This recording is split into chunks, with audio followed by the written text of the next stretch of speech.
Bienvenidos a la lectura orante con las Sagradas Escrituras, lunes de la octava de Pascua. Hemos vivido ya la vigilia pascual, ayer el día domingo de los domingos, el día de la resurrección y seguimos como un domingo continuado.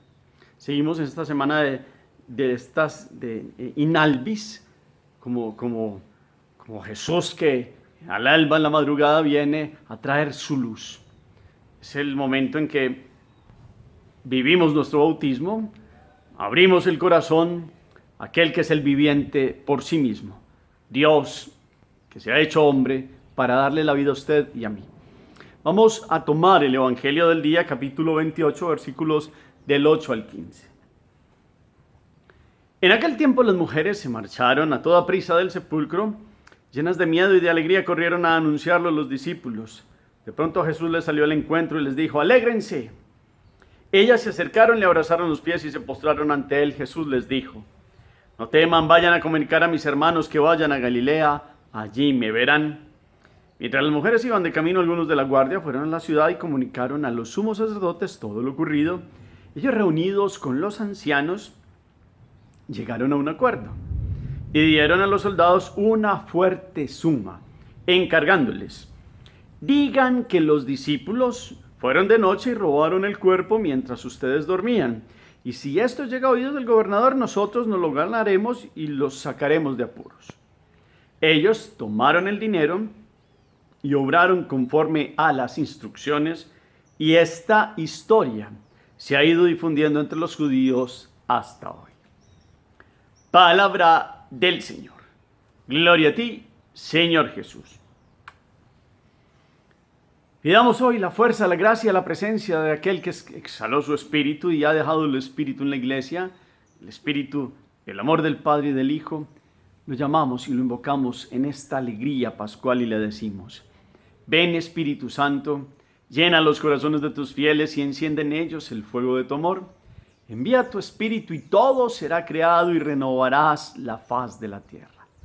Espíritu Santo, llénanos de estos ríos de agua viva, de aquel, siendo el viviente, ha muerto y en su costado abierto ha manado el agua que nos regenera. Aquella agua prometida, aquella agua que hablaba el profeta Ezequiel, que salía de un costado del templo, pues ahora de este costado de Cristo ha brotado esta agua que nos ha renovado. Que podamos sentir la presencia, la luz y la gracia de Jesús el viviente, y que podamos comprender lo que significa la resurrección luego de haber pasado por la cruz. Amén. ¿Qué dice el texto? Capítulo 28, versículos del 8 al 15. Varias lecturas, como siempre, 1, 2, 3, si quiere más. Todos los detalles que está diciendo San Mateo, mirando el contexto de que está hablando. Lógicamente ya estamos en el contexto de la resurrección, ya ha pasado la cruz, ha pasado el sábado doloroso, y estamos con las mujeres, que son las que constatan la resurrección del Señor. Hoy tiene como dos momentos el Evangelio. ¿Cuáles son esos dos momentos? ¿Quiénes intervienen? Hay una narración de que pasa algo ahí con otra vez los que mataron a Jesús y con los guardias. ¿Qué pasa? ¿Qué nos cuenta la palabra? Miremos los elementos, los detalles, las palabras, los diálogos, etc. Para que pasemos de lo que dice el texto a lo que hoy a usted y a mí nos dice la palabra. Estamos en las apariciones de Jesús resucitado. Ya se ha constatado Simón, Pedro, Juan, Zebedeo, fueron, porque Magdalena les dijo que el sepulcro estaba vacío. El Señor se había aparecido a Magdalena y Mateo no lo narra como el Señor apareciéndose a las mujeres.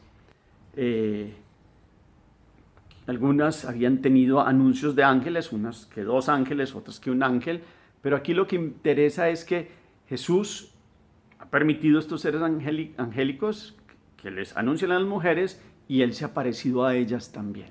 Primero María Magdalena, en ese orden. Y ellas corren a anunciarlo, porque aquí dicen, cuando Jesús les salió al encuentro, les dice: «Alégrense». Toda esta semana y toda esta cincuentena pascual y toda la vida debería ser una alegría, porque Dios nos ha amado hasta el extremo. Y hemos meditado el dolor de la cruz, pero esa es la cruz gloriosa, La cruz que ha abierto la luz, el camino de la luz. La cruz que ha sido un precio de sangre dolorosísimo, pero que es la cruz de la victoria, no es de la muerte, es de la victoria.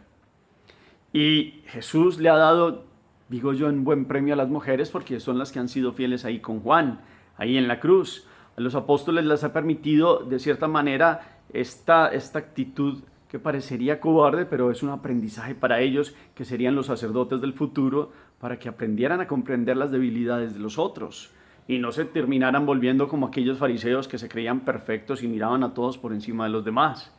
Uno va mirando las enseñanzas y esto nos lleva a ustedes y a mí a meditar que si uno no tiene la fuerza de Dios y el respaldo de Dios, puede fallar y puede negarlo y puede traicionarlo.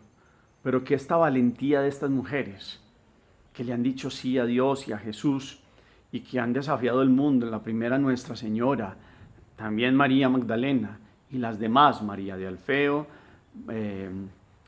María Salomé, Susana, hay otra que se llama Juana de Cusa y la otra es Marta, la hermana de María Magdalena. Las Marías son María, la madre de Jesús, María Magdalena, María de Alfeo y María Salomé, la mamá de Juan y Santiago Zebedeo.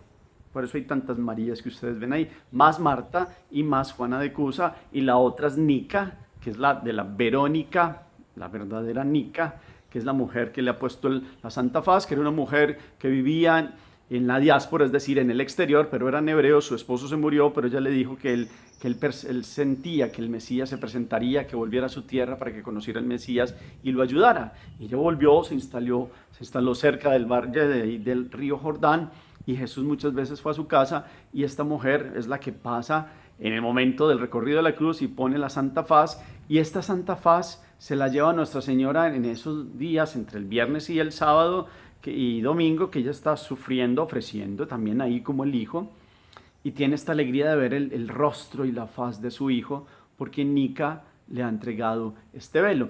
Estoy hablando algo aquí de las mujeres y de la valentía de las mujeres, porque ellas han recibido esa fuerza de estar al pie de la cruz, y Jesús después en sus apariciones hoy les dice, alégrense. Y ellas se acercaron, le abrazaron los pies, dice, se postraron delante de él y los manda a ir. Ellas son mensajeras de los apóstoles, María Magdalena, la apóstol de los apóstoles, y les dice que vayan y les digan a ellos que vayan a Galilea y allí me verán. Galilea va a ser después, porque vamos a ver cómo va a tener apariciones a los apóstoles ahí en la casa de la última cena una semana y a la otra semana cuando ya está Tomás. Vamos mirando y entrelazando todos los datos que nos da la palabra. Pero aquí entonces ese primer momento es, las mujeres han sido dignas de ver a los ángeles y de ver a Jesús recién resucitado. Y con ellas María Magdalena la primera. Y ellas comunican. Y van de camino y van con toda la alegría y salen corriendo.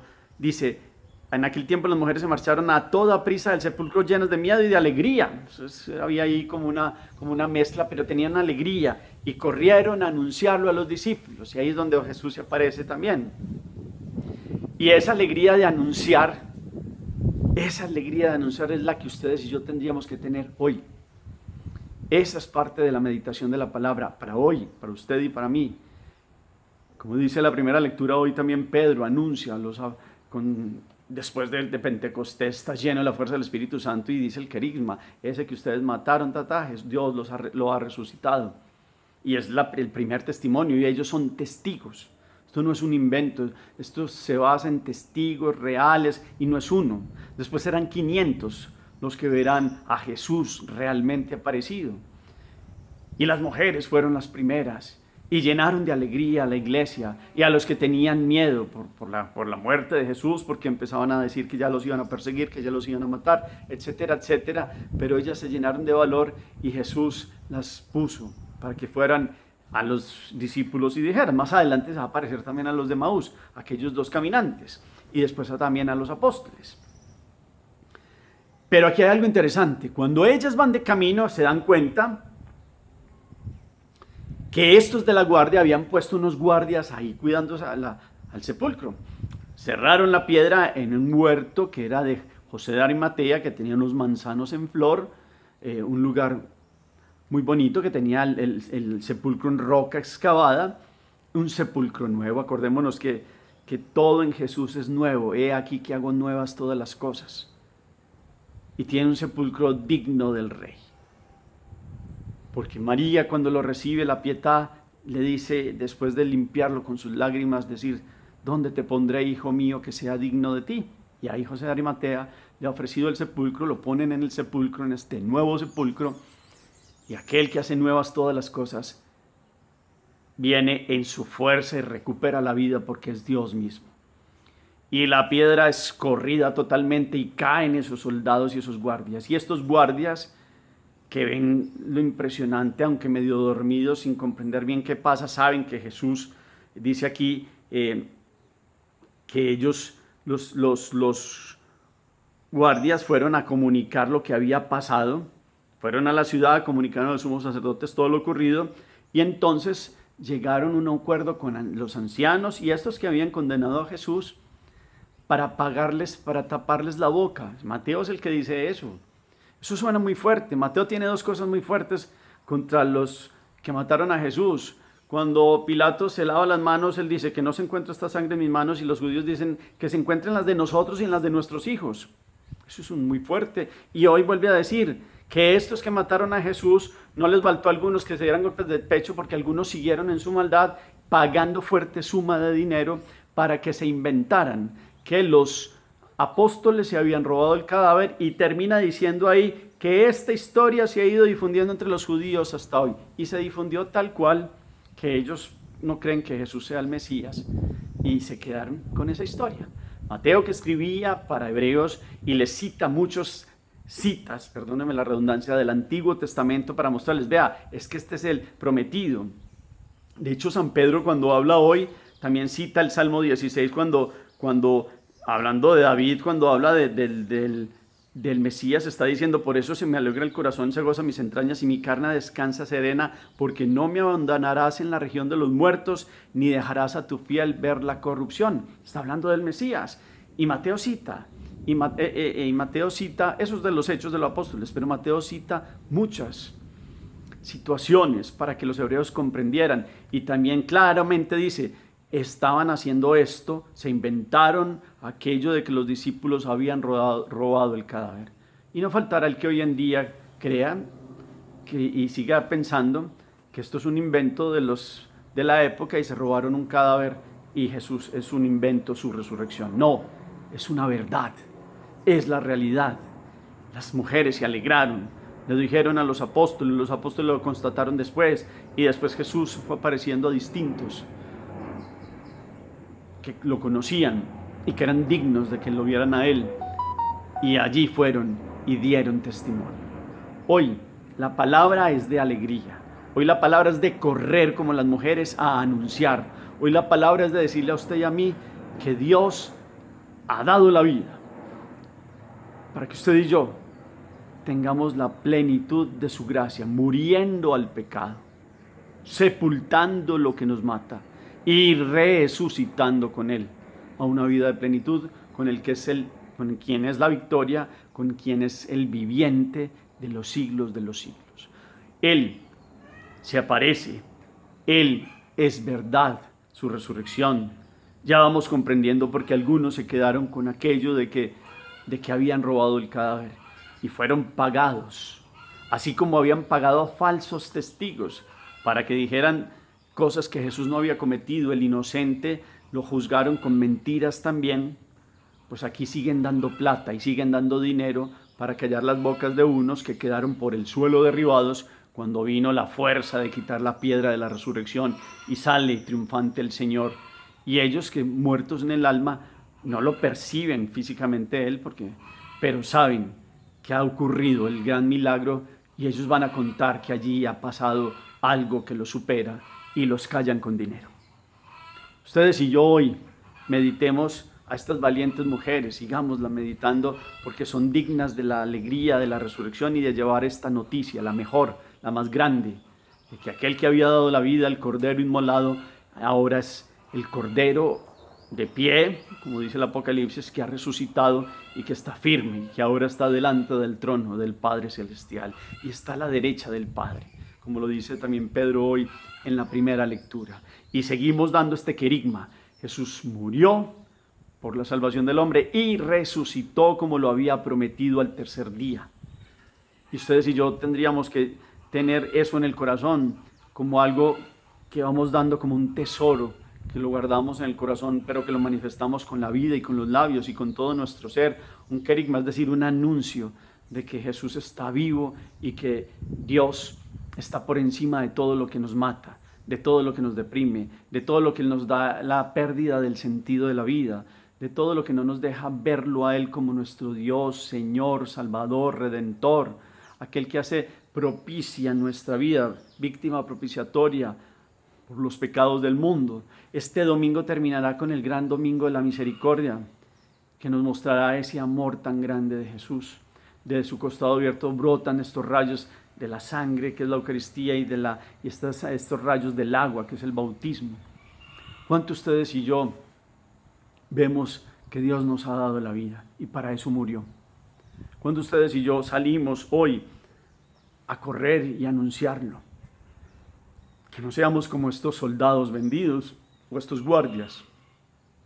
Que no seamos como estos ciegos guardias que prefirieron un dinero a comprender el milagro que había pasado ahí delante de ellos. Que seamos valientes como las mujeres y después como los discípulos que se llenaron en Pentecostés de la fuerza del Espíritu Santo. ¿Cuánta valentía tiene usted y tengo yo hoy para anunciarle a todo el mundo que sin Jesús la vida es una existencia? Existimos, respiramos y ahí vamos. Pero con Jesús lo tenemos todo. Él es el viviente. He aquí que hago todas las cosas. Apocalipsis 21:5. El que está sentado en el trono y en el Cordero. He aquí que hago todas las cosas. Nuevas todas las cosas. Jesús quiere darle la novedad de su pensamiento, de sus sentimientos, de su vida, de su ser, de su espíritu, de su alma, de su voluntad, una voluntad nueva. En palabras de Pablo, dejando el hombre viejo atrás, teniendo el hombre nuevo, que es Jesucristo en nuestra vida. Por eso se alegraron, porque lo vieron, porque se cumplieron las profecías, porque no ha dejado tu fiel conocer la corrupción, dice el Salmo. Es decir, pues Dios no ha conocido la corrupción del sepulcro. Él se levanta, ha bajado a la región de los muertos y saca a los que puede sacar, los que estaban en el limbo de los patriarcas y los que estaban en las purificaciones y que ya eran dignos, porque Él abre las puertas del cielo. Porque del infierno sí no sale nadie, porque es un fuego eterno, porque es una opción definitiva en la voluntad. Pero Él ha abierto el cielo. Y Él sigue mostrándonos que en su costado está la puerta para entrar. Ahí está la puerta estrecha. ¿Cuánto queremos nosotros entrar por este costado de Jesús? Hagamos oración. Bendito sea, Señor, porque con tu victoria sobre la muerte y el pecado nos has abierto las puertas del cielo. Hoy nos alegramos con estas mujeres valientes que van a dar el testimonio de tu resurrección, que sean dignas de que tú te aparezcas a ellas. Permítenos hacernos dignos para verte pasar todos los días por nuestra vida. Permítenos hacernos dignos para decirle al mundo que tú has muerto por amor al hombre y has resucitado para sacarnos de la fosa. Permítenos, Dios, hoy quitarnos la venda de los ojos y que no seamos como estos guardias vendidos, ni como estos ancianos, ni estos del Sanedrín, que después de ver tantos signos siguen su obstinación por el pecado. Apártanos de esta obstinación y permítenos ver la gloria de la resurrección. Amén. ¿A qué nos lleva esta palabra? ¿Cuál es la acción en esta Pascua? ¿Cómo vamos a vivir con esta alegría que nos muestra este relato? Ustedes y yo queremos vivir en la vida, ¿o queremos seguir cayendo y cayendo hacia la muerte y hacia el abismo de perder el sentido de alejarnos de Dios? Nunca, jamás. Como han dicho muchos santos, jamás pecar. San Luis Gonzaga y otros. Es decir, jamás separarnos de Dios. Lo hemos visto morir por un amor extremo y ahora resucitado nos muestra que nos ha sacado de la muerte. ¿Cómo valorar ello? ¿Cómo vivir con este tesoro tan grande? ¿Cómo verdaderamente encontrarnos con Dios? Gracias por el eco que colocan al final del chat. El Señor esté con ustedes y la bendición de Dios Todopoderoso, Padre, Hijo y Espíritu Santo, descienda sobre ustedes y los acompañe siempre. Podemos seguir en paz. Demos gracias a Dios. Feliz día para todos.